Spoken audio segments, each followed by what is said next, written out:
He always thought that his life was a simple chain of events that happened in their usual order. Moving into an old house on the outskirts of the city was not something unusual for him. The house was old with cracked walls and creaky floors.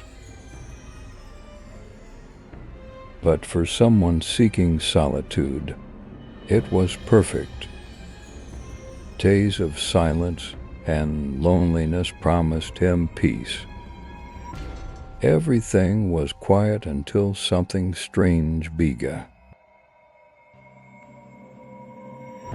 In the first few days, he didn't pay attention to the strange noises that occurred at night. A faint rustle barely noticeable, as if someone was moving furniture or wandering through the house. He attributed it to the age of the building, the wind seeping through the cracks, or perhaps to some small animals living in the walls. But with each passing day, these sounds grew more persistent. Eventually, he decided to set traps to check if this was the cause of the noise. But every morning, the traps were empty and the rustling didn't stop. He could feel anxiety creeping up his nerves, but still hoped it was just his imagination. But every morning, the traps were empty and the rustling didn't stop. He could feel anxiety creeping up his nerves. One night, unable to bear it any longer, he got out of bed and went into the hallway. The darkness in the house was almost absolute, and only a faint light coming through the windows illuminated his way. He listened to every sound, but the further he went, the louder the rustling became. It seemed to follow him, becoming clearer. It was as if someone was moving through the house, hiding behind its walls. He made up his mind. He had to find the source of the noise. He checked every corner, peered into cupboards, looked under furniture, but the noise didn't quiet down. Even though there were no mice or any other animals in the house, he couldn't find anything that could explain these strange occurrences. He was about to give up way. While sorting through old things in the attic room, he came across something unusual. An old floor plan of the house. When he unfolded it, his eyes fell on one detail that was not present in the other plans: a hidden room. His heart began to race. He studied the plan carefully and realized that this room should be located directly beneath his bedroom, but in reality it wasn't there. This time he couldn't wait until morning. That night, when the same noise sounded again, he made his decision. He got out of bed, his heart pounding, and went to the wall where, according to the plan, the hidden room should have been. The rustling became more distinct, as if something was moving behind the wall, getting closer to him. The closer he got, the louder the sounds became, as if something was trying to break free. He reached the wall where, According to his calculations, there should have been a door. The feeling was so real that it seemed like someone or something was watching him from behind the wall. He began to knock on the wall with his fist, hoping to find an empty space that would hide the door. Every knock echoed through the silence of the house, but his efforts didn't bring a response. He kept knocking until finally he heard a dull, empty sound that was the exact response to his knock. His heart froze. He knocked again, and at that moment, other knocks came from the other side of the wall, quick, strong, as if something or someone was trying to answer him. It wasn't just one knock, but a series, loud and chaotic, almost as if someone was knocking back in panic, growing in intensity with each passing moment. Fear tightened in his chest. He stood there listening to the sounds, feeling something terrifying approaching him from deep within the walls. The more he heard the knocks, the more he felt the house beginning to close in around him. The more he heard the knocks, the more he felt the house beginning to close in around him. It wasn't just one knock, but a series, loud and chaotic, almost as if someone was knocking back in panic, growing in intensity with each passing moment. Fear tightened in his chest. He stepped back, shaken by what he had just experienced. The knocks, the sounds, they were too real to be just his imagination. Fear gripped him, and his hands started to shake. He wanted to go back to his bed, hide under the blanket, forget all about it, but his legs wouldn't move.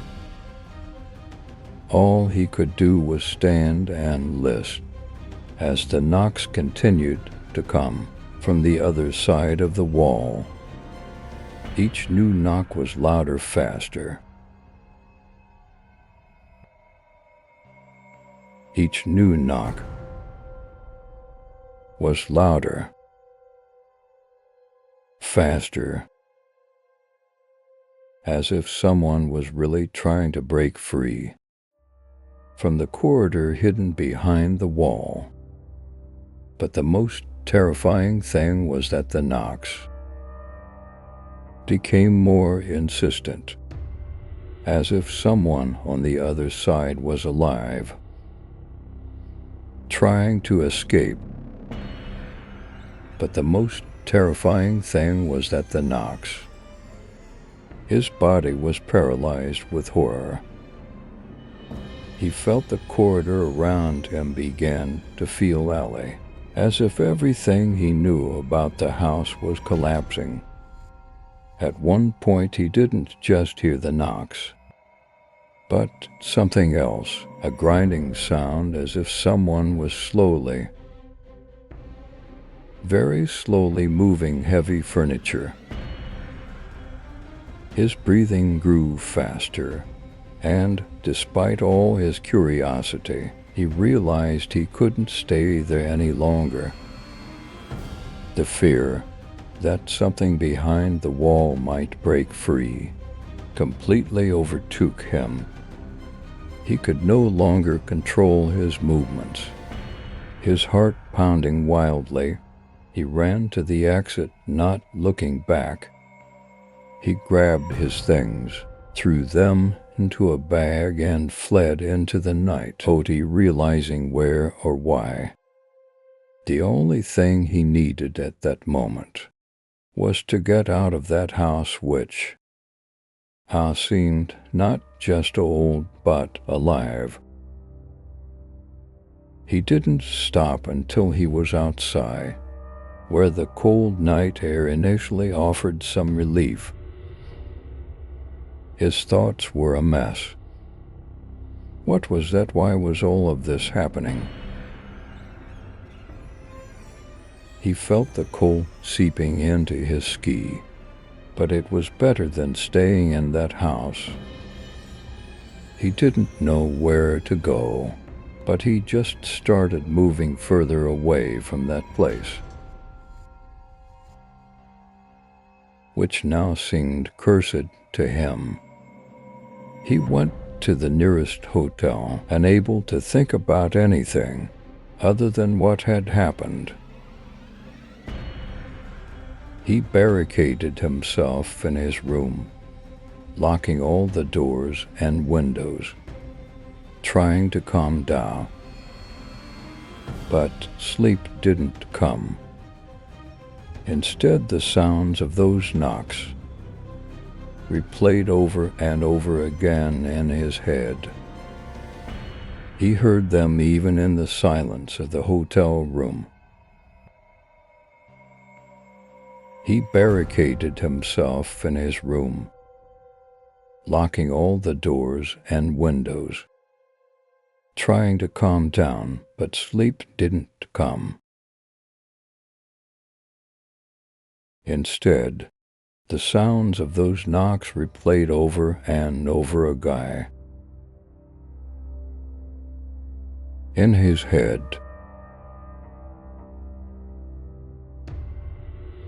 he went to the nearest hotel, unable to think about anything other than what had happened. He didn't know what to do. Should he stay in this city or return to that house and find out what was really going on there?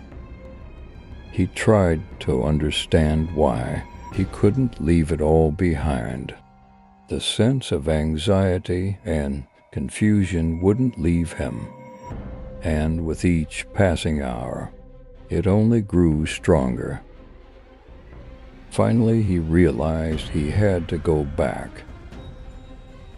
He couldn't leave this question unanswered. He had to find out what that house was hiding. The next morning, he pulled himself together and went to the store, where he bought all the necessary tools. His determination grew with each step. He knew it was madness to return to that house, but something inside him wouldn't let him rest. He had to understand what was going on there, and why all of this was happening to him. He returned to the house, his heart pounding in his chest, feeling every movement, every rustle around him. Everything seemed the same as before, silence, empty rooms.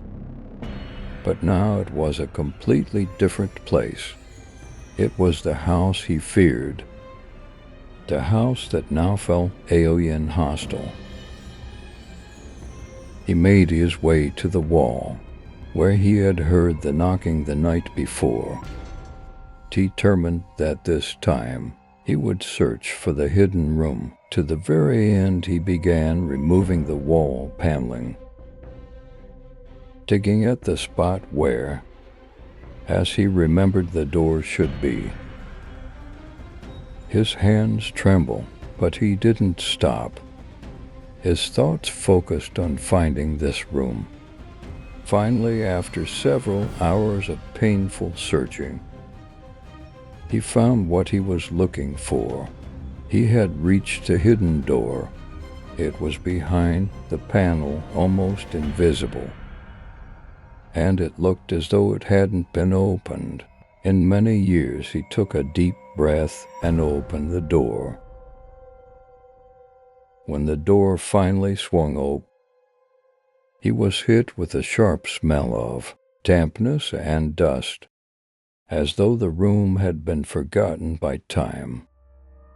The door was covered in deep scratches, which seemed to have been made with great force. Some of them were stained with brown streaks of blood, giving the impression that someone had desperately tried to escape, but failed. It creaked open, as if it hadn't been used for many years. He stepped inside, and the first thing that struck him was the complete darkness.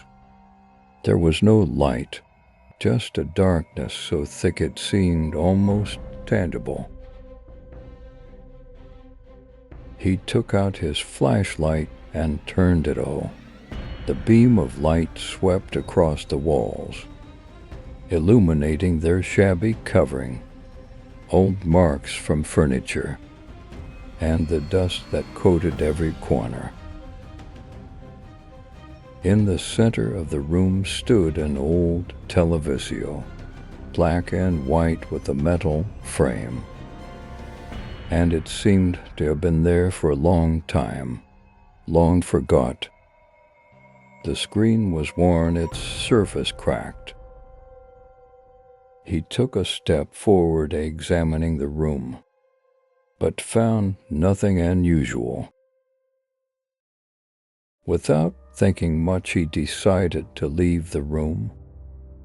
As he approached the door, he noticed that it was already closed. He felt a slight panic trying to open it, but the door wouldn't budge. He pushed it, yanked the handle, but it was as if it were locked from the other side. The fear began to rise menacingly, and in panic he started banging on the door, trying to escape. At that moment he heard a faint clicking sound, as if something had turned on. A sharp light illuminated the room, and the television switched on. The screen crackled, and then an image started to form. He saw the corridor he had just been in, and his own figure. The person on the screen was exactly like him. He saw himself at the very moment when he had just started searching for the source of the noise, walking down the corridor in search of it. His mind spun, as though the ground was falling away from beneath him. He stared at the screen. ... His mind spun, as though the ground was falling away from beneath him. He stared at the screen, unable to believe his eyes, and realized the terrible truth. Everything that had been happening was no accident.